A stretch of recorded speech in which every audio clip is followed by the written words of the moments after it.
পুকুরে গোসল করার সময় আমরা কি করি? সারা শরীর পানিতে ডুবিয়ে মাথা বের করে রাখি। এখানেও তাই করব, সারা শরীর মাটিতে ডুবিয়ে মাথা বের করে রাখব।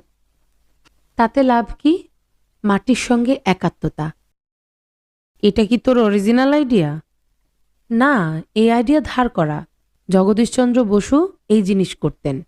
শিলাইদাহে রবীন্দ্রনাথ ঠাকুরের কুঠিবাড়িতে যখন বেড়াতে যেতেন, তখন পদ্মার চরে গর্ত খুঁড়ে মাথা বের করে পড়ে থাকতেন। তার ধারণা, এতে শরীরে বায়োকারেন্ট তৈরি হয়। সেই বায়োকারেন্টের অনেক উপকারী দিক আছে। জহির আরও দুবার ঢোক গিলল, ফিসফিস করে বলল, ইন্টারেস্টিং হবে তো? অবশ্যই ইন্টারেস্টিং। কল্পনায় দৃশ্যটা দেখ, ধুধু করছে বালি, মাথার ওপরে পূর্ণচন্দ্র, জোছনার বান ডেকেছে, কোথাও জনমানব নেই।